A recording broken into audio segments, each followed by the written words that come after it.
Si vous n'avez jamais vu de zélotes dans l'évangile, parce que le véritable zélote, ce n'est pas notre frère Serge. Moi, je suis un premier zélote. T'aimes tellement que de la façon dont les choses marchent, depuis que nous avons publié cet décret, nous avons dit que nous voulons mettre l'argent de côté jusqu'à le 31 décembre, le dernier jour, nous voulons partir de cette salle. Et nous disons merci au Seigneur parce qu'il y a des gens qui ont commencé déjà à donner. Il y en a déjà qui ont donné complet. Il y en a des gens qui ont donné au-delà. Il a dit non, je donne ça, mais je donne encore ça, plus, c'est pas grave. Et il y en a des gens qui ont ouvert leur compte, ont commencé déjà à épargner. Et nous sommes rendus compte que c'est le temps de Dieu. Dieu veut que nous puissions partir. Voilà pourquoi j'avais dit que vous allez comprendre Israël. Quand on parle de l'Israël, aujourd'hui nous parlons de l'Église. Hein? Comprenez-le, Israël terrestre et Israël céleste. Nous, nous sommes Israël céleste. N'est-ce pas? Nous sommes des peuples, des foules et des nations et des langues. Nous formons l'Église du corps du Christ. Mais jadis, il y avait un peuple qui représentait Israël terrestre. Alors, Israël terrestre était les songes ou les rêves de l'Église d'aujourd'hui.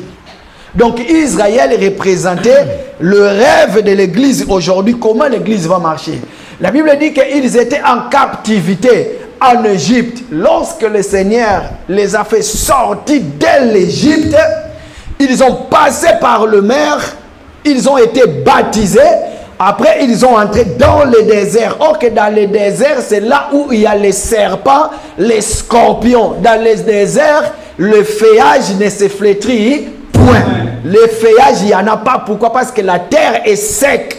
Même s'il y a la pluie qui tombe, tellement il y a le sable. Or que les phénomènes de sable, pour ceux qui ont déjà vécu dans les provinces ou bien auprès de l'eau, là où il y a de l'eau, vous voyez le sable, même si vous prenez quelque chose et vous plantez, ça ne germera pas. Pourquoi? Parce que le sable, lui, il ne garde pas l'eau. Le sable, quand de l'eau entre, il descend, il passe, le sable devient sec.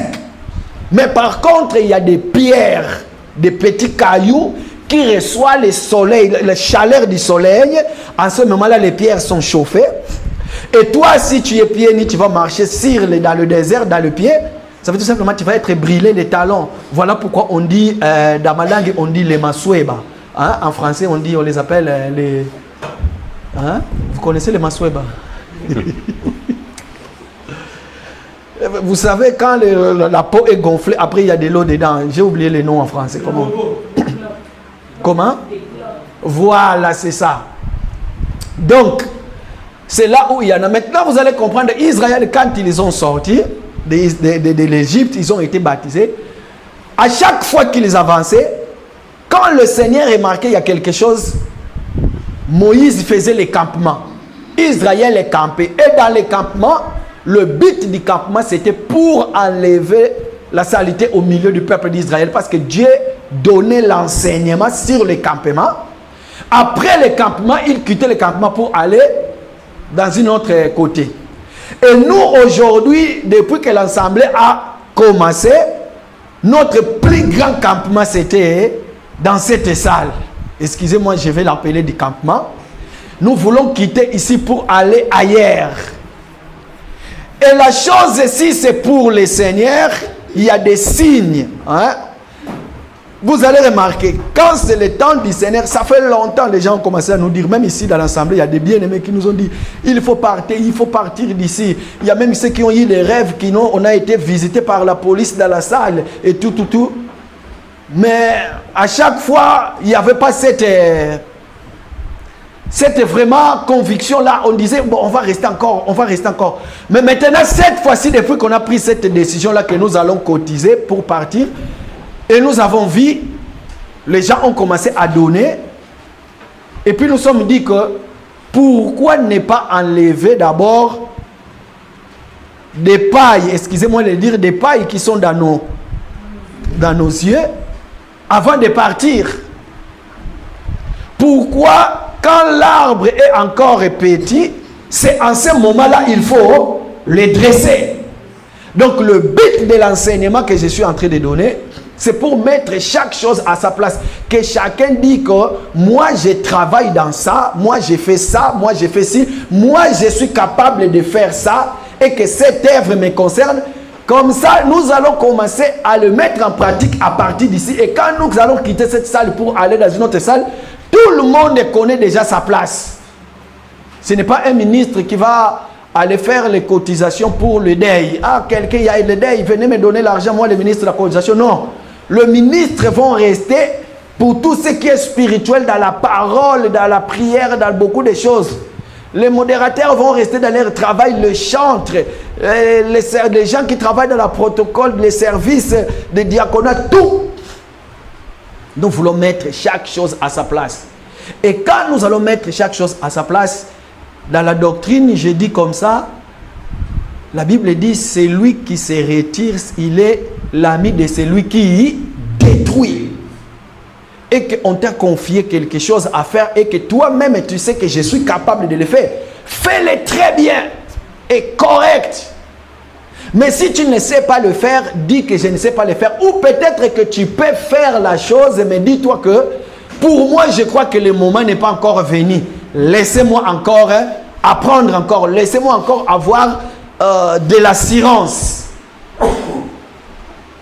Et puis, chaque personne, même si tu es dans quelque chose, même si tu n'es pas, la première des choses que nous devons mettre dans la tête, nous devons dire que cette œuvre me concerne. C'est moi aussi. Si je ne le fais pas bien, ça va se voir que dans mon domaine que je suis capable d'exercer dans l'église, il y aura un vide. Or que nous formons l'église corps du Christ. Si nous enlèvons une partie du corps dans ton corps, il y a l'anomalie. Hein? Vous allez remarquer, si tu fais l'accident et qu'une partie de ton corps qui est partie, il y aura l'anomalie dans la place, dans l'endroit. Mais si ton corps est en bon état et que ton corps est dans la joie, ça veut tout simplement dire que tous les membres de ton corps seront en forme. Et l'église corps du Christ sera en forme. N'est-ce pas? Amen. Alors voilà pourquoi nous sommes en train de voir. Pour voir tout cela, le Seigneur nous a fait grâce de comprendre d'abord ce que nous appelons la puissance de l'église. La puissance de l'église. Parce que l'église n'est pas une église faible. L'église a toujours été puissante. Et puis l'autorité de l'église. Quand je parle déjà de la puissance de l'église, toi qui es là, tu es l'église. Tu représentes l'église. Tu dois être aussi puissant en parole, en prière, en tout. Et puis l'autorité de l'église. Déjà dans l'ensemble, nous sommes puissants. Dans l'ensemble, nous avons l'autorité. Et puis chacun de nous a l'autorité. Et puis la consécration de l'église. Ça veut tout simplement dire que l'œuvre de l'église, c'est mettre dans l'œuvre de l'église. Tous, nous avons été consacrés par Dieu lui-même pour son œuvre. Il y a ce qu'on appelle la consécration. Après, en dernière, l'organisation de l'église. Parce que si mon corps physique n'est pas organisé, ça veut tout simplement dire qu'il y a un problème. Même moi, dans ma maison, si je ne suis pas organisé et que tu viens chez moi, quand je sors d'ici, dans l'église, j'entre dans ma maison, j'enlève mes chaussures, il y a une paire de chaussures que je mets ici, il y a l'autre dans le salon, il y a mon chemise dans la cuisine, il y a mon pantalon, je ne sais pas, dans le terrasse. Ça veut tout simplement dire que cette maison-là n'est pas organisée, il y a le désordre. Mais celui qui veille pour sa maison et qu'il sait bien que cette maison m'appartient, de peur qu'on puisse me pointer du doigt que je suis désordre, quand j'entre dans ma maison, même si j'habite tout seul, regardez ce que vous avez l'habitude de faire, même si tu habites tout seul, quand tu entres dans ta maison, tu sais déjà, j'enlève mon manteau parce qu'il faisait froid, j'avais mis les manteaux. Les manteaux, à chaque fois, j'ai rangé quelque part là où j'accroche les manteaux. Pour les mamans, vous allez remarquer, son sac qu'il utilise chaque jour, il sait déjà là où il va poser les sacs. Et les chaussures, là où il met tout. Ça veut tout simplement dire que l'organisation. Et si tu entres dans la cuisine, tu vas remarquer quand maman prépare, tu n'as pas besoin de lui poser la question où garde-t-il l'huile que tu prépares avec. Elle sait déjà que si j'ouvre ici, là, je trouverai l'huile. Mais là où il met l'huile, si il ouvre là-bas et qu'il ne trouve pas l'huile, ça veut tout simplement dire qu'il y a un désordre, il y a un mais. Ou bien peut-être qu'il n'y en a pas, l'huile est finie. C'est ça qu'on appelle l'organisation.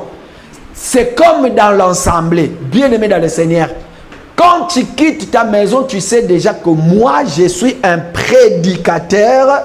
Même si aujourd'hui, ce n'est pas moi qui prêche, mais je dois être attentif, écouter ce que l'autre est en train de dire. Parce que dans les dires de l'autre, le Seigneur va m'inspirer aussi.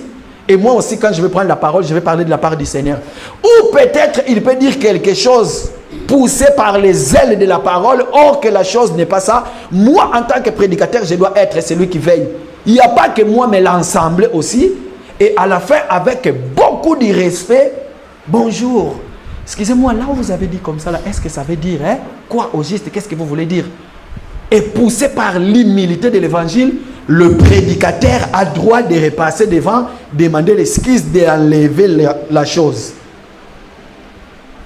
Et puis un chantre, quand il quitte chez lui à la maison, il sait déjà que j'ai un répertoire parce que je vais chanter.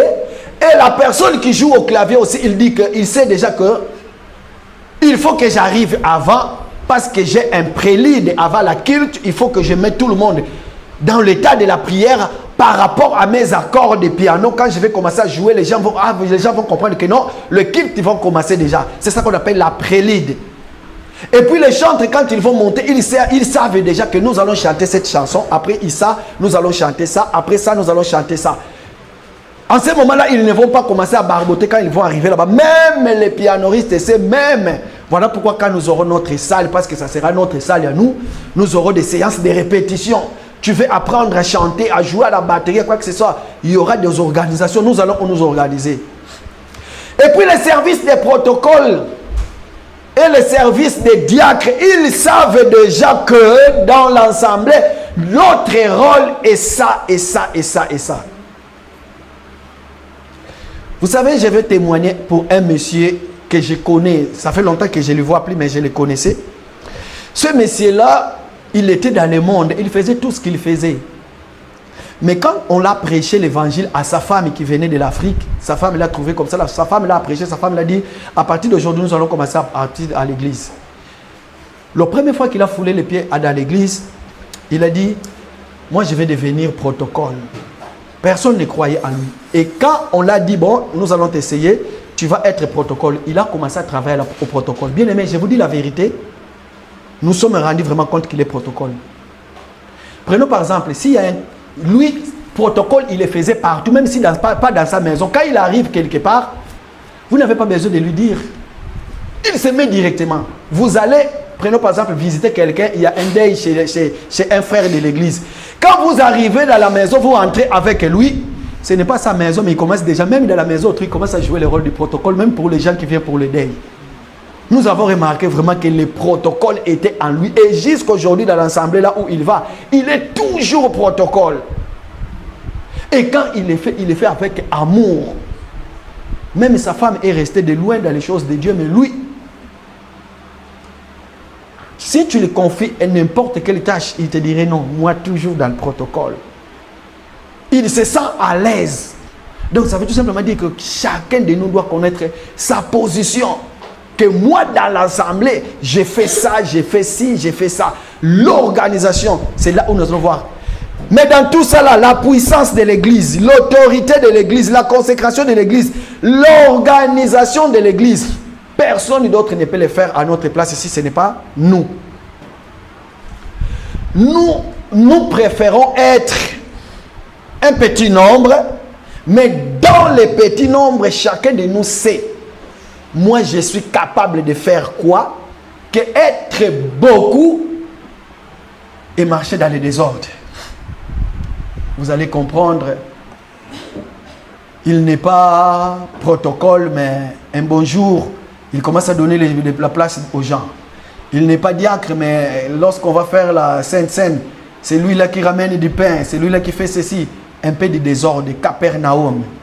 désordre. Donc, s'il vous plaît, bien-aimés, que le Seigneur touche nos cœurs, que chacun de nous puisse dire que cette œuvre me concerne.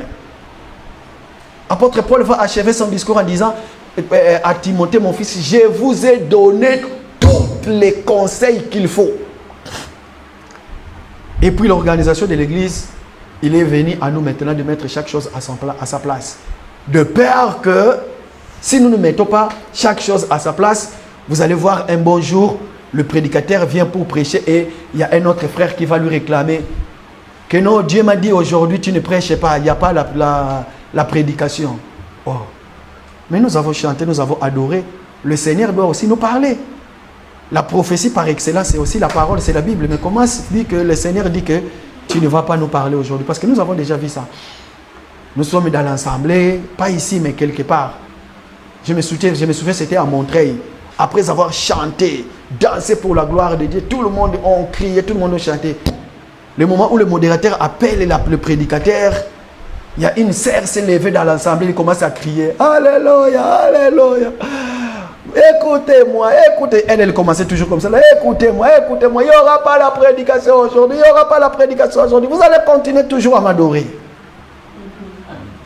Et tout le monde était là à lui tenir. Non, non, laissez-moi. Ça devient en colère maintenant. Et c'est par là qu'on a compris que ce n'était pas la volonté de Dieu. Mais s'il y avait l'ordre, même dans l'exercice des dons spirituels dans l'assemblée, parce que nous allons arriver jusque-là.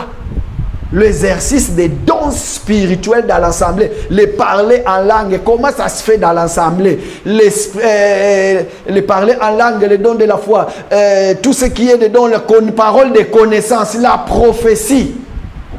Tout ça là, la Bible dit, c'est pour l'édification de l'Église et corps du Christ.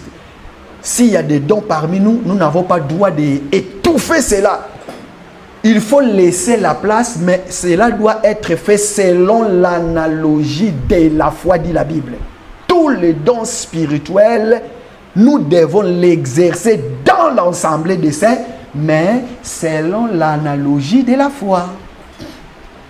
Et que quand quelqu'un parle en langue, les autres se taisent maintenant, écoute. S'il parle en langue que nous ne connaissons pas, il faut qu'il y ait l'interprète.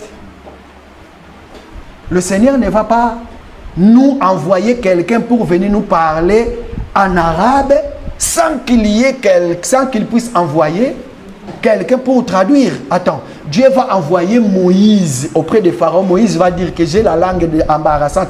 Dieu ne va pas priver Aaron de prendre la parole parce qu'il faut qu'il y ait toujours un Aaron qui va interpréter Moïse. Ça veut tout simplement dire que dans l'ensemble, quand il y a un qui reçoit un message poussé par le Saint-Esprit, qu'est-ce qu'il fait? Il va aller voir le service de protocole pendant que le ministre est en train de prêcher. Le service de protocole, avec d'autres ministres qui sont là, ils vont, c'est pas mauvais d'analyser les choses, n'est-ce pas? Ils vont analyser la chose après, ils vont décider et ils vont le faire parvenir au prédicateur. C'est ça qu'on appelle l'analogie de la foi. Cela ne veut pas dire parce que tu as réussi la parole de connaissance, tu commences maintenant à faire des grimaces dans l'assemblée. Quand on vient pour te calmer au nom de Jésus, que la paix du Seigneur soit avec toi, et dit, cool, toi tu te sautes encore. Non, non, non, il faut que je parle. Il faut que je parle. Non. En ce moment-là, nous allons te dire que quand la Bible dit que l'esprit de la prophétie est soumis au prophète, et maintenant, il est où la place de cette écriture-là dans la doctrine? Parce que nous ne négligeons pas la doctrine, bien aimé dans le Seigneur. Nous mettons aussi la doctrine en place. Pourquoi? Parce que la doctrine, sans la doctrine, l'église n'est pas une église vivante. Pourquoi? Parce que la doctrine, nous l'exerçons ici sur terre pour mieux marcher. Pour que tu marches bien, mon frère, ici sur terre, tu dois avoir les deux pieds posés sur terre. Mais le jour où tu n'auras plus de deux pieds posés sur terre, tu commences à voler. Ça veut tout simplement dire, quand tu voles, tu es maintenant dans la révélation. Est-ce que je me suis fait comprendre? L'église, écoutez maintenant. Nous avons parlé, nous avons expliqué tout ce que nous avons expliqué.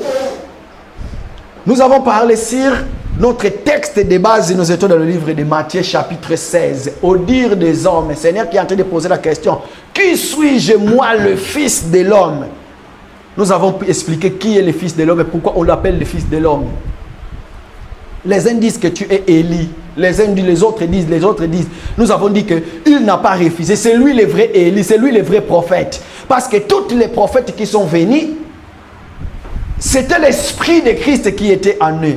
Et maintenant il prend la parole, il dit, et vous, leur dit-il, qui dites-vous que je suis? Pourquoi? Parce que le Seigneur avait aussi besoin que l'Église puisse témoigner de sa part. Pourquoi? Parce que l'Église qui n'a pas le témoignage du Seigneur, cette Église-là ne sait pas prier. Cette Église-là ne connaît pas Dieu. Or que quand tu connais Dieu, quand tu pries, tu témoignes le bienfait du Seigneur. C'est comme ça que nous avons dit que le Seigneur n'a pas posé la question là où il était, mais quand il arrive dans le territoire de Césarée et de Philippe, c'est là où il pose la question. Mais là où il était, il n'a pas posé la question. Quand il traverse, il va dans le territoire de Césarée et de Philippe, c'est là où il a posé la question, au dire des hommes, qui suis-je? C'est là où nous avons compris, nous avons expliqué que c'est comme si le Seigneur qui quittait le ciel. Au ciel qui est son trône, il connaît qui il est. Il n'a pas besoin que le ciel puisse lui témoigner. Il n'a pas besoin que les anges puissent lui témoigner. Mais quand il entre dans les temps, parce que là où Dieu habite, il n'y a pas la notion du temps. Mais quand Dieu prend un corps, il entre ici sur terre, il entre sur les temps, c'est là où il pose la question au dire des gens, mais qui suis-je? Et maintenant nous avons vu, quand il dit, ce n'est ni la chair, ni le sang. Nous avons compris. C'est là où il dit maintenant. Nous allons lire Matthieu chapitre 16. À partir du verset 18 jusqu'à 19. C'est là où nous allons nous asseoir aujourd'hui. Matthieu chapitre 16, 18 à 19. Vous pouvez aller jusqu'à 20, papa. Écoutez ce que dit la Bible. Nous sommes dans le livre de Matthieu, au chapitre 16e, du 18e au 20e verset, il est écrit ceci. Et moi je te dis que tu es Pierre, et que sur cette pierre je bâtirai mon église, et que les portes du séjour des morts ne prévaudront point contre elle. Je te donnerai les clés du séjour du royaume des cieux. Ce que tu lieras sur la terre sera lié dans les cieux, et ce que tu délieras sur la terre sera délié dans les cieux. Alors il recommanda aux disciples de ne dire à personne qu'il était le Christ. Merci papa. Donc c'est là où nous avons compris que nous avons dit qu'il a dit, tu es Pierre, sur cette pierre je bâtirai mon église. Personne ici sur terre peut dire que l'église lui appartient. L'église appartient à Christ qui est l'époux.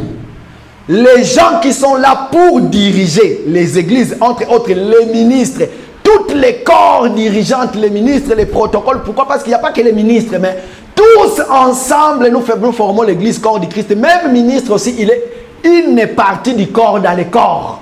Amen. Et puis nous dirigeons tous ensemble. Parce que s'il n'y a que les ministres, il n'y a pas les chantres, il n'y a pas les instrumentalistes, il n'y a pas de protocole. Comment tu vas diriger? Comment toi-même les doigts, tu vas faire tout le travail du corps? Donc nous dirigeons l'église tous ensemble d'un commun accord. Personne ne peut diriger l'église. Nous sommes d'un commun accord, mais toi tu fais des choses par rapport à toi.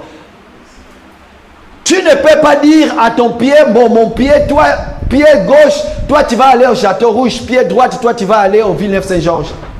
Il y a un problème. Donc ça veut tout simplement dire que lorsque la tête prend la décision d'aller aujourd'hui dans notre lieu de la prière, c'est la tête qui communique l'information à tous les corps. Et les corps maintenant exécutent. Vous allez voir, tu n'as pas besoin de dire à tes pieds, bon les pieds maintenant nous allons à l'église. Non, c'est juste l'information que la tête transmet à tous les corps. À ce moment-là, le corps se met en mouvement. Le deux pieds, chaque pied va jouer maintenant son rôle de marcher. Et les bras maintenant vont jouer ses rôles pour te donner l'équilibre. Donc ça veut tout simplement dire que l'information est passée. Donc ça veut tout simplement dire que le système d'information n'a pas contredit son corps. Si le système de l'information commence à contredire son corps, il y a un problème. Parce que c'est Christ qui est la tête de l'église. C'est lui qui communique la pensée à son corps. Et le corps le met maintenant en pratique. Voilà pourquoi nous avons dit que l'église appartient à Christ. Écoutez maintenant, il dit, je te donnerai la clé, n'est-ce pas? Je te donnerai... non, il a dit déjà, le porte de... C'est sur ces rocs que nous avons compris que les rocs, c'est lui-même le Seigneur.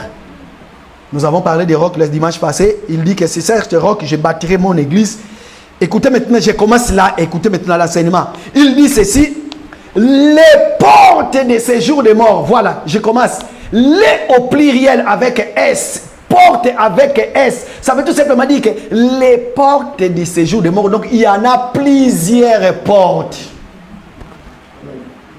Regardez bien dans vos Bibles, les au pluriel, portes au pluriel, ça veut tout simplement dire qu'il y en a plusieurs portes. Et les portes du séjour de mort ne prévaudront point contre elles. Or que l'église c'est une personne, voilà pourquoi on le symbolise, voilà pourquoi on dit que elle, sur elle. Bien-aimé dans le Seigneur. Dans la doctrine, le Seigneur te dit que les portes au pluriel du séjour des morts ne peut rien contre toi.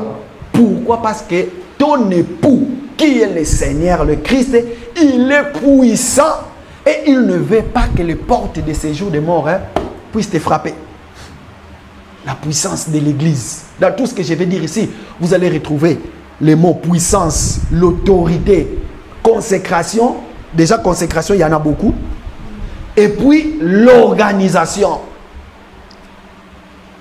Alors, je me suis dit, mais tiens, si le Seigneur dit que les portes de ces jours de mort, ça veut tout simplement dire qu'il y en a plein. Il y en a beaucoup de portes qui peuvent nous faire tomber.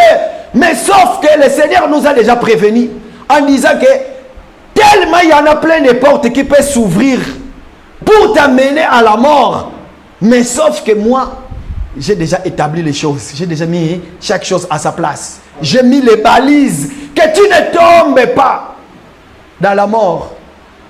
Bien-aimé, au ciel, le ciel c'est le trône de Dieu. La terre qui est son marchepied. Au ciel, il n'y a pas le séjour des morts. Le séjour des morts, c'est ici sur terre.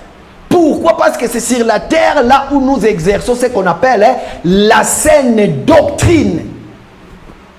C'est voilà pourquoi, tout au début, je vous ai dit que c'est dans le désert, c'est là où il y a les scorpions, le chaleur, le pierre qui peut vous blesser les talons parce que ça chauffe. Or que le venin de scorpion dans le désert veut tout simplement représenter, ça fait partie d'une porte de séjour des morts. Voilà pourquoi j'avais dit que si les scorpions vous mordent, c'est ça non? Sachez-le qu'il a un venin. Or que le venin là, lorsque ça vous entre, c'est une porte de séjour des morts physiques. Or que le venin des scorpions dans le désert représente une fausse enseignement. Ça veut tout simplement dire qu'il y a beaucoup de fausses enseignements, mais cela ne vous feront point du mal. Et que les portes du séjour des morts ne prévaudront point contre. Il y a beaucoup de fausses enseignements, mais cela ne vous fera pas mal. Pourquoi? Parce que le Seigneur a déjà balisé. Il y a un monsieur s'est élevé dans les années, moi je l'ai connu dans les années 2003. Il a dit qu'il faut réformer l'église. Hein?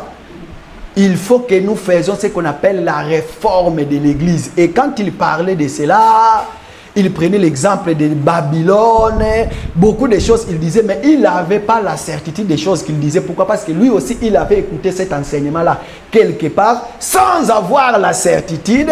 il a commencé à dire il faut réformer l'église. Mais toi, tu vas réformer l'église. Toi, tu es qui? Pourquoi? Parce que l'église a été réformée depuis la croix par lui-même, le Seigneur, hein? Jésus, jusqu'à aujourd'hui. La vraie église du Seigneur n'a pas de taches, ni de rides, ni de faux. Il n'y en a pas.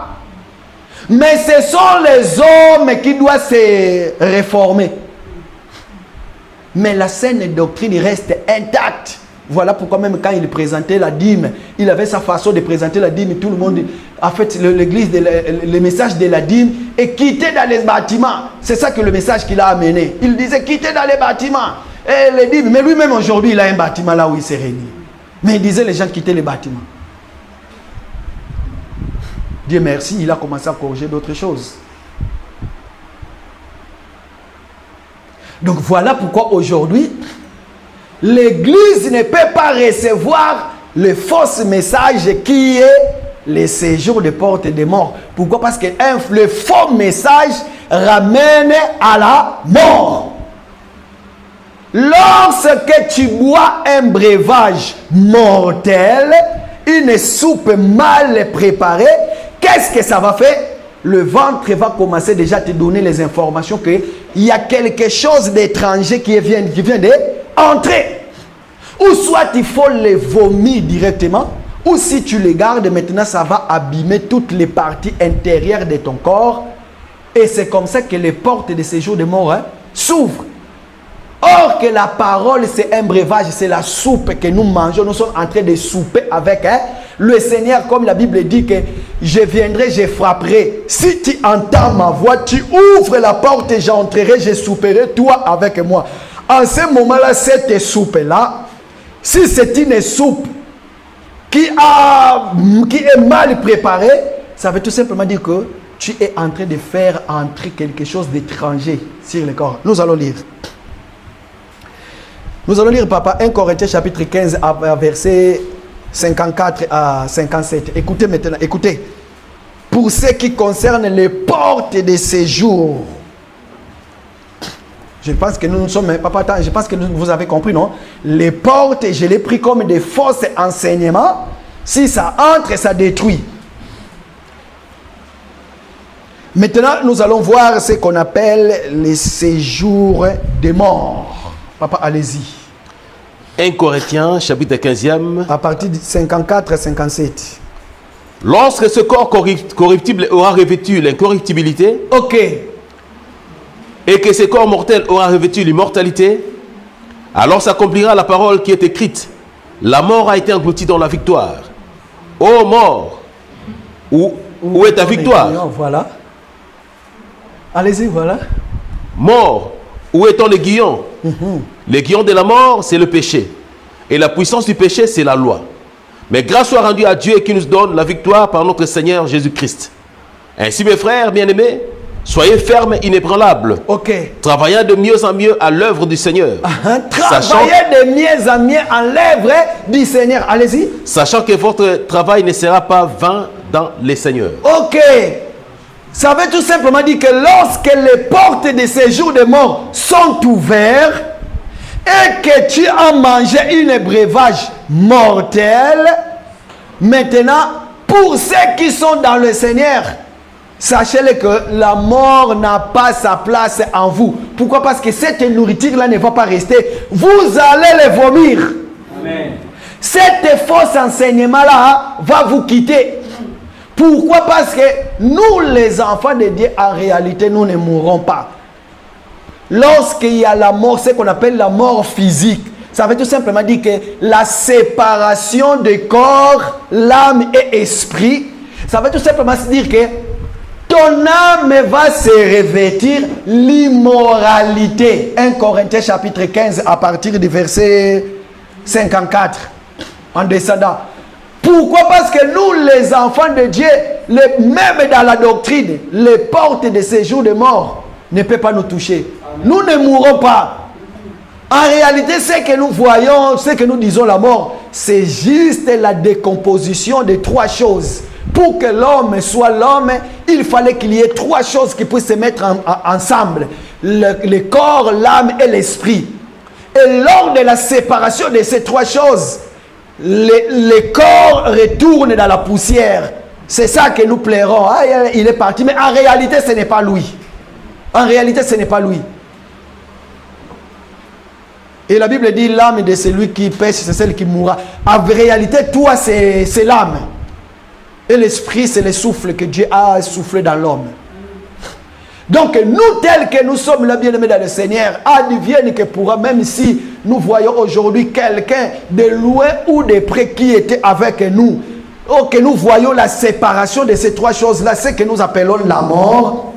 Nous glorifions le Seigneur. Pourquoi? Parce que nous savons que il faut que la personne puisse recevoir son ultime baptême. Je l'ai appelé du baptême, la mort. Pourquoi? Parce qu'il faut les séparations de ces trois choses. Alors voilà pourquoi l'apôtre Paul nous dit, ô mort, où est ton aiguillon? Pourquoi? Parce que les portes de ces jours de mort ne peuvent rien contre l'église. Ô mort, où est ta victoire? La mort n'a plus la victoire dans l'église corps du Christ. Pourquoi? Parce que tous les membres du corps de l'église sachent déjà, c'est déjà qui je suis en réalité dans l'église. Si je vais négliger mon travail, je suis celui qui est en train de faire entrer la mort dans ce que j'ai fait. Mais cette mort-là ne va pas affecter toute l'assemblée. Parce que les vrais vont se lever pour mettre chaque chose en place. Papa, lisez-moi. Marc chapitre 16, verset 16. Écoutez maintenant. Pourquoi nous avons 16 à 18? Marc 16 chapitre 16 à 18. Pourquoi nous avons dit que le porte de ces jours de mort ne paie rien? Même si nous mangeons, c'est que nous sommes en train de faire, nous mangeons. Pourquoi? Parce que la mort dans l'église est transmise par des fausses enseignements. Ok, l'enseignement c'est la nourriture aussi. Allez-y, Marc chapitre 16, verset 16 à 18. Celui qui croira et qui sera baptisé sera sauvé. Ok, déjà dans l'église, pour être membre de l'église corps du Christ, la première des choses, il faut que tu crois. Si tu crois, tu es maintenant sauvé. C'est toi là qui peux dire à la mort physique, oh mort, où est ta victoire? Oh mort, où est ton aiguillon? Allez-y papa. Mais celui qui ne croira pas sera condamné. Ok, mais celui qui ne croira pas sera déjà condamné. Ça veut dire, tu connaîtras le premier mort et le second mort. Allez-y. Voici les miracles qui accompagneront ceux qui auront cru. Mais pour nous, l'église corps du Christ, écoutez maintenant, le Seigneur est en train de donner, il est en train de donner la forme de son église. Il est en train de consacrer son église à une œuvre qu'ils vont bénéficier ici sur terre. Allez-y. À mon nom, ils chasseront des démons. Il veut tout simplement dire, quand il dit à mon nom, ils chasseront les démons, papa. Pourquoi? Parce que tout simplement, le nom de Dieu, c'est la parole. Donc, celui qui a la parole, c'est celui-là qui chasse les démons. Si tu n'as pas la parole, même si tu es devant des démons, tu peux dire 1001 fois. D'ailleurs, le nom de Dieu, ce n'est pas Jésus. Ah, voilà. Voilà, confusion. Quand vous allez dire Jésus, mais je vous dis, hein, Joseph, en Égypte, on l'appelait des Safnafé Panéa. Mais dans la maison de son père, il était Joseph, c'était son vrai identité. Donc ça veut tout simplement dire que si tu as le vrai identité, tu as le vrai parole et que tu le mets en pratique, toi qui écoutes les paroles, tu la médites jour et nuit. Tu es comme un arbre planté près d'un courant d'eau qui donne son fruit à sa saison et dont tes feuillages à toi ne se flétruisent point. Sache-le que quand tu es devant les démons, quand tu vas dire, je t'ordonne maintenant au nom de Jésus, sors! Parce que tu es en Égypte, tu es dans le désert, voilà pourquoi tu vas dire au nom de Jésus, sors. Allez-y, papa. Ils parleront de nouvelles langues. Ils parleront de nouvelles langues, allez-y. Ils saisiront des serpents.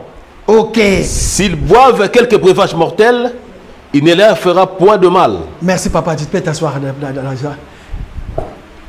Ils saisiront le serpent.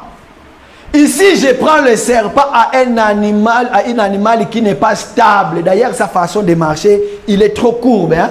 Regarde. Le serpent, il n'est pas trop à l'aise. Les serpents, lui, malgré on dit que le serpent, il est comment? Il est prudent, mais sachez les sa prudence là, c'est lié à quelque chose qui n'est pas bon. L'église du Seigneur, dans l'assemblée, évitez d'être le serpent dans l'assemblée. C'est mauvais, parce que le serpent, il a aussi une fausse enseignement qui est ses venin à lui. Parce que si tu es serpent, qu'est-ce que tu vas faire? Tu vas mordre ton frère, tu vas lui transmettre ta fausse sémence qui est devenue à toi. Et si la personne n'est pas ferme, ça va créer des problèmes. Ok, qui sont les serpents qui ne sont pas à l'aise?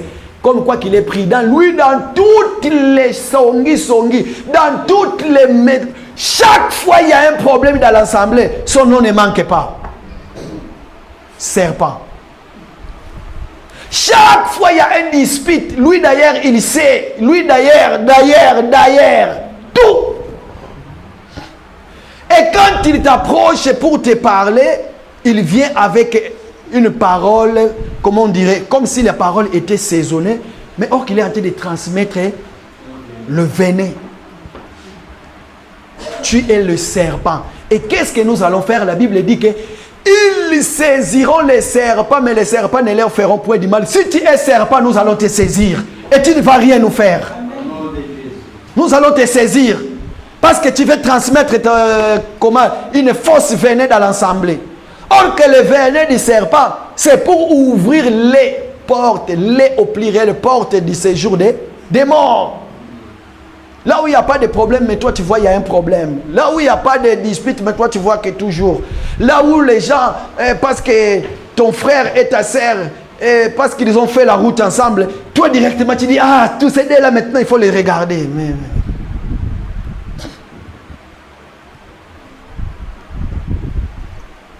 ça c'est les œuvres du serpent. D'ailleurs nous connaissons l'œuvre du serpent dans le jardin. Nous connaissons l'œuvre du serpent. Voilà pourquoi le Seigneur dit, Israël, je vous donne la manne. Or que la manne était le pain que Israël devait manger chaque jour. Amen. Mais tellement qu'Israël mangeait du pain, qu'est-ce qu'ils ont dit? Oh, chaque jour nous mangeons le même pain. Nous devons changer. Nous sommes fatigués. Chaque jour on nous parle dans la révélation, dans la doctrine, dans la connaissance. Nous voulons voir aussi les boîtiers marcher. Nous voulons voir aussi, comme l'église de Barakamuki au Congo, qui fait sauter de l'argent dans les poissons. En fait, les gens ont dit ça. Nous voulons aussi voir des miracles comme Barakamuki, les sort, pas sort de... Pardon, l'argent sort dans les poissons. Il y a un prophète que j'ai connu autrefois, j'étais en train de, ça fait longtemps que j'étais en train d'expliquer à faire partie.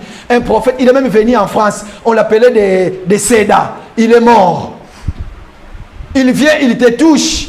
Après, il y a des trucs qui sortent de ton corps.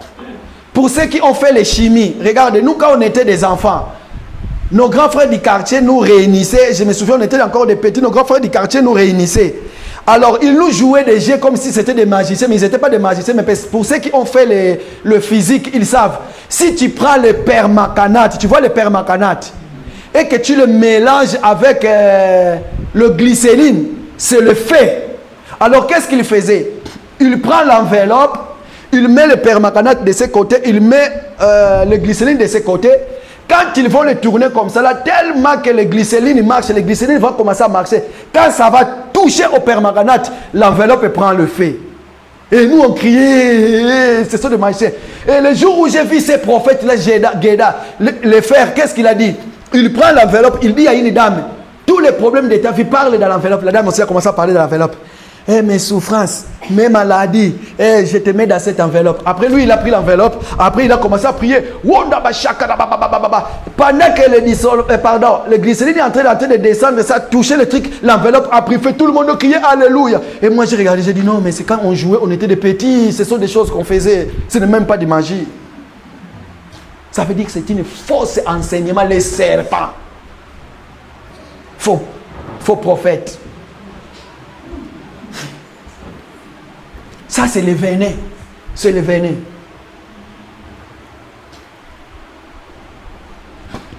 Il est décédé, le prophète là, il est décédé. Si vous avez suivi autrefois, il y avait une reportage à TF1, on montrait le pasteur vendeur des rêves. Vous allez lui voir dans cette vidéo là, il est là aussi, Seda.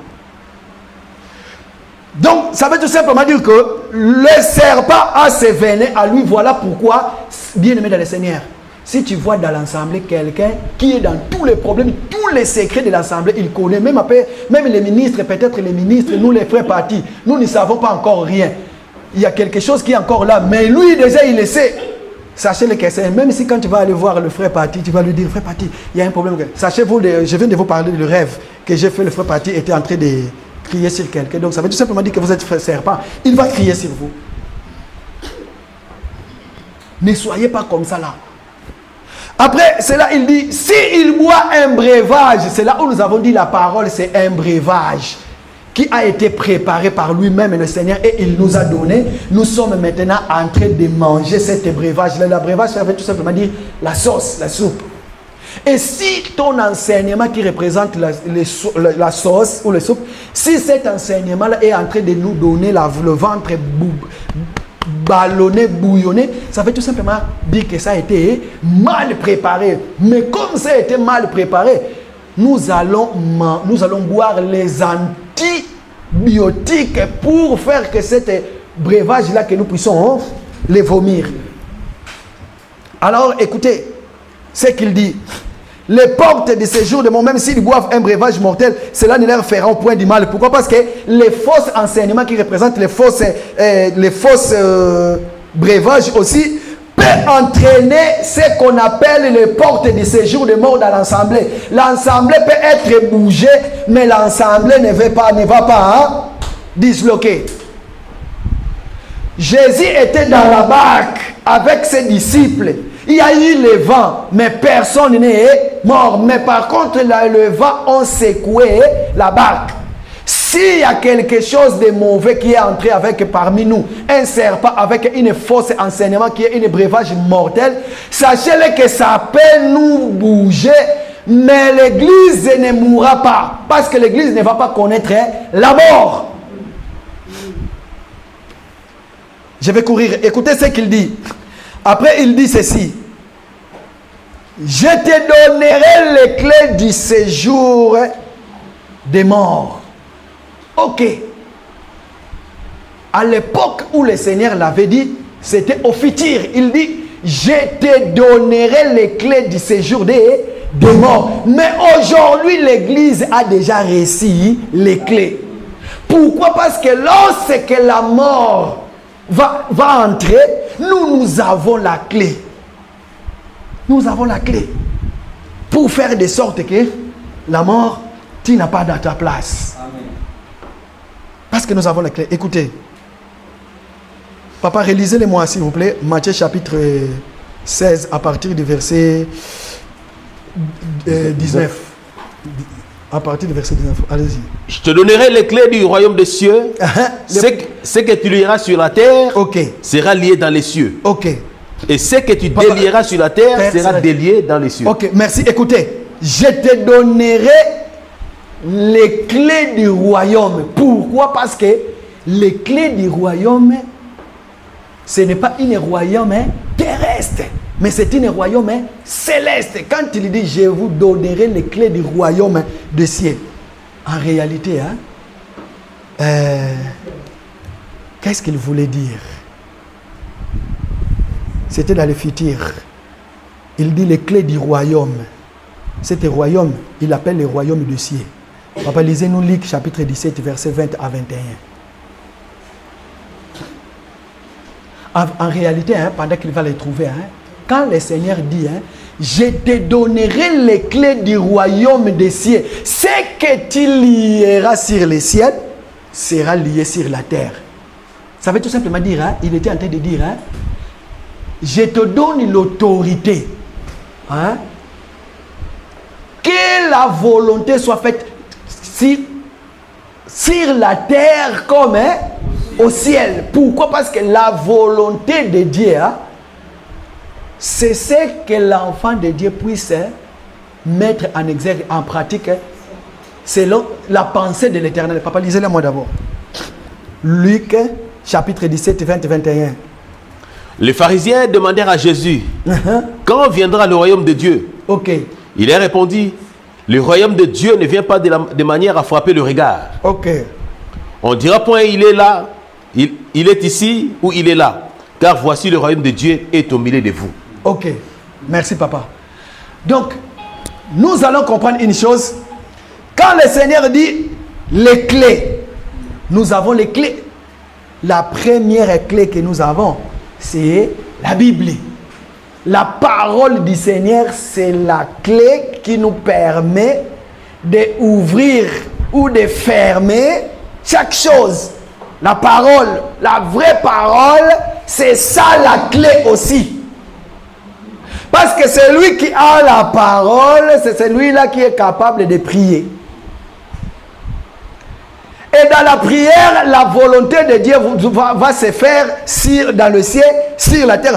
Parce que tu as des clés. Amen.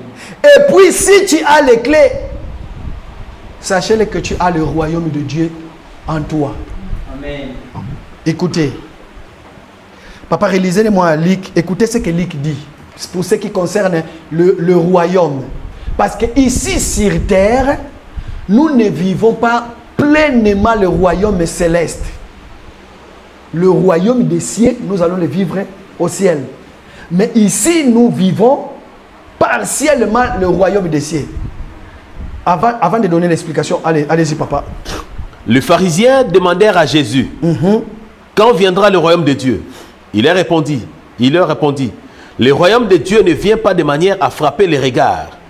On ne dira point, il est ici ou il est là. Car voici, le royaume de Dieu est au milieu de vous. Ok. Je vais revenir un peu en arrière. Comprenez une chose, quand je parle aussi des clés, quand je parle des clés du royaume des cieux, qui a la clé du royaume des cieux? Pour lier au ciel, pour que ça soit lié ici sur terre. Ça veut tout simplement dire que tu as l'autorité, toi, un enfant de Dieu, pour déclarer des choses. Mais qui peut le faire? C'est celui-là qui a Ésaïe chapitre 8, verset 20. Mais à la loi et au témoignage, si l'on ne parle pas ainsi. Donc, comprenez, ça fait partie des clés. Les clés. Nous avons aussi vu ici, dans les tableaux, les clés de la Bible, n'est-ce pas? Les clés de la Bible, nous les avons vus, l'enseignement, il est sur l'Internet. Mais, comprenez-le bien que quand tu as la parole, c'est toi là qui as la clé. Maintenant, le Seigneur va parler, il va dire que si vous voyez, hein, papa, excusez-moi, lisez-moi le dernier paragraphe. Dernier paragraphe. Car voici le royaume de Dieu est au milieu de vous. Non, montez un peu en haut, s'il vous plaît. On ne dira point, il est ici ou il est là. Car voici, le royaume de Dieu est au milieu de vous. Ok. Il était question, en ce moment-là, le Seigneur était ensemble avec ses disciples. Parce que le royaume des cieux, il s'agit de la personne de notre Seigneur Jésus-Christ. Vous êtes d'accord avec moi? Amen. Voilà pourquoi il dit que on vous dira plus que le royaume est de gauche à droite, mais le royaume est au milieu de vous. Au moment où nous sommes en train de parler, tout enfant de Dieu qui a le marque du Seigneur, le royaume des cieux est en toi. Amen. Tu n'as pas besoin d'aller chercher de gauche à droite. Le royaume, tu es fils du royaume. Mais vous allez comprendre pourquoi nous disons cela. Le royaume que nous sommes en train de vivre ici sur terre, le Seigneur est avec nous. Regarde. Je vais prendre cette explication pour expliquer le royaume. David venait d'être oindre roi. Il était roi. Le ciel nous voyait déjà roi. Mais il n'est pas encore entré dans son royaume pour exercer sa royauté. Est-ce que vous êtes compris? Amen. David a reçu l'onction royale, mais il était toujours dans les forêts. Mais ceux qui avaient les yeux pour voir reconnaissaient la royauté chez David. Amen. Il fallait que David puisse entrer dans le processus qui va lui amener jusqu'au trône. Amen. Il faut que maintenant David tue Goliath pour entrer à la possession, à la totalitaire de son royauté. C'est comme nous aujourd'hui, tout enfant de Dieu, si le Seigneur avait dit Si le Seigneur avait dit que le royaume est au milieu de vous, parce qu'il était question de lui, aujourd'hui le Seigneur est en esprit en nous. Amen. Ça veut tout simplement dire que le royaume des cieux est en nous et sur nous. Voilà pourquoi nous sommes des fils et des filles du royaume. Nous exerçons le royaume céleste ici sur terre. C'est temps qui nous est donné pour vivre. Mais le vrai royaume, là où il n'y aura ni pleurs, ni cris, ni grincement dedans, c'est lorsque nous allons monter. J'allais dire, tant que tu bout du sama. Écoutez maintenant, papa. Matthieu chapitre 6, verset 10. Écoutez, quand la Bible dit que l'Église, ce que tu lieras sur la terre, sera lié dans le ciel. Ce que tu lieras dans le ciel, sera lié dans le ciel. Quand la Bible dit cela, ça veut tout simplement dire que ta volonté soit faite sur la terre comme au ciel. Papa, lisez-moi Matthieu chapitre 6, verset 10. Que ton règne vienne, que ta volonté soit faite sur la terre comme au ciel. Que ton règne vienne, que ta volonté soit faite sur la terre comme ici je prends la partie la volonté de Dieu. Hein? Que ton règne vienne. Le Seigneur nous dit que de prier que ton règne vienne. Je viens d'expliquer les parties de la règne. Hein? Je pense que vous avez compris. Parce que la règne dont je viens de parler est sur que ton règne vienne. Nous avons déjà l'explication. L'enseignement, notre bien-aimé le frère Paty nous a déjà expliqué cela. Le royaume et le règne à venir. Si vous voulez les revoir, ça c'est un bon enseignement. N'hésitez pas d'aller sur les YouTube. Vous allez retrouver cet enseignement-là. Ça édifie vraiment. Alors, bien, mais comment lier quelque chose? Toi, tu es là. Mais le Seigneur te dit que tu as droit de lier les choses. Nous ne pouvons lier que dans la prière. C'est dans la prière. C'est dans la prière, sœur, tu peux lier. Quand tu pries, pourquoi? Parce que tu es fille du royaume. Ta parole est une parole puissante. Ta parole a une grande importance devant le Dieu, même les enfants. Vous ne savez pas quel genre de l'autorité vous avez. Lorsqu'il y a un problème dans votre maison, les enfants, même si maman ne sait pas, mais entre vous, entrez dans la chambre, mettez-vous à genoux, commencez à prier. Priez, dit Seigneur, pourquoi tout ce tumulte parmi notre famille? Pourquoi ça? Pourquoi ça?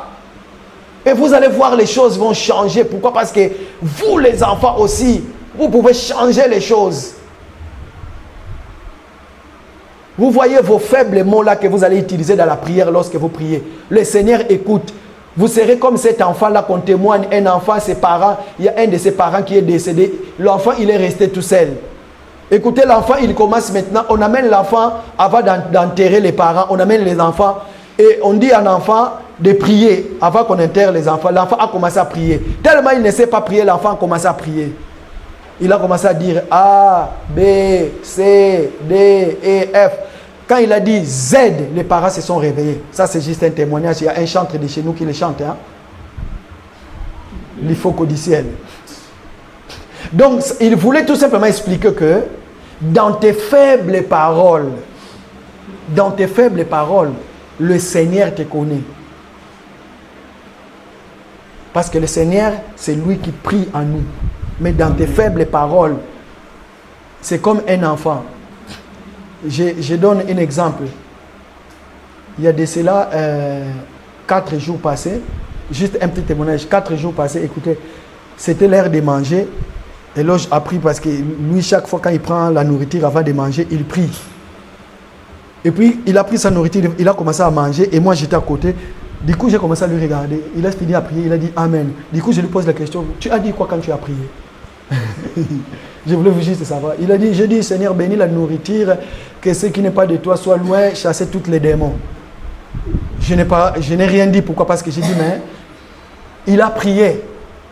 La volonté était là. Maintenant, quant à l'exaucement de la prière, le Seigneur voit la disposition. Mais l'envie de le faire, malgré il est encore un enfant, il apprend. Mais le Seigneur maintenant qui sait, éduquez vos enfants comme ça là. C'est très bien. Chaque chose qu'il fait dans la vie, même avant d'aller dormir, même avant de manger, même que vous soyez là ou pas, Ils doivent le faire, ils doivent prier. C'est très important. Écoutez, nous pouvons lier et délier dans la prière. C'est lui qui prie, c'est lui qui a la parole, il n'y a que lui qui peut lier, il n'y a que lui qui peut délier. Papa, lisez-nous Jacques chapitre 5, verset 17. Écoutez, c'est quoi? Pour que la prière soit une prière qui est remplie de l'onction, remplie de tous les ingrédients qui fait que le Seigneur puisse trouver une bonne odeur dans votre prière. Jacques chapitre 5, verset 17. Écoutez ce que la parole dit. Élie était un homme de la même nature que nous. Il pria avec instance pour ne plus point. Et il ne tomba point de pluie sur la terre pendant 3 ans et 6 mois. Amen. Élie était un homme de la même nature que nous. Il a lié. Il a dit que la pluie ne tombera pas. Le ciel a écouté. Le ciel a exécuté à sa prière. Papa, lisez-nous encore Jacques chapitre 5, verset 16. Après Marc chapitre 11, verset 24 à 25. Parce que si lui, il a prié, il a lié quelque chose. Je suis dans la doctrine, hein, comprenez. Hein? Parce que dans la révélation, c'est qu'on peut lier dans les cieux et la terre. Je peux monter dans notre genre. Mais ici, je suis en train de parler sur la puissance de l'Église. Parce que quand l'Église décide quelque chose, quand l'Église plaire sur toi par rapport à ce que tu viens de faire, c'est un danger. Allez-y, papa. Jacques chapitre 5, verset 16, il est écrit ceci. Confessez donc vos péchés les uns aux autres. Et priez les uns pour les autres, afin que vous soyez guéris. La prière fervente de juste a une grande efficacité. La prière fervente, c'est juste là, cette partie-là que j'ai pris. La prière fervente du juste, papa. Marc 11, 24, 25. La prière fervente du juste a une grande efficacité. Ah, si Élie, sa prière a été exaucée, parce qu'il était juste. Amen. Voilà pourquoi il a lié. Sinon, à ma parole, il n'y aura ni pluie, ni rosée. Et le ciel a exécuté la parole. Parce que les cieux, c'est là où habite la tête. Ok, la tête, c'est le pouls. La tête qui dirige le corps. Quand la tête donne l'information au corps, et quand le corps aussi donne l'information à la tête exécute. Le Seigneur était au ciel. Son corps sur la terre a dit quelque chose. Et la tête a exécuté ce que le corps a dit. Amen. Même toi, tu peux le faire. Dans tous les problèmes de ta vie. Si ta prière, c'est comme la prière d'un homme ou d'une femme fervente. Quand tu pries, le ciel écoute et le ciel exécute. Même s'il y a des problèmes dans la maison, les enfants. Quand il n'y a rien qui marche, même maman ne sait pas. Vous vous mettez dans la chambre, vous commencez à prier. Seigneur, nous ne voulons plus ça. Dieu va vous écouter. Allez-y, papa. Marc chapitre 11e, à partir du verset 24e, il est écrit ceci. Ok. C'est pourquoi je vous dis, tout ce que vous demanderez en priant, croyez que vous l'avez reçu. Ok. Et vous le verrez s'accomplir. Ok. Parce que c'est lui qui prie. En réalité, la définition de la prière, c'est lui qui prie, il parle à Dieu. Conversation. Le corps est en train de se communiquer avec la tête.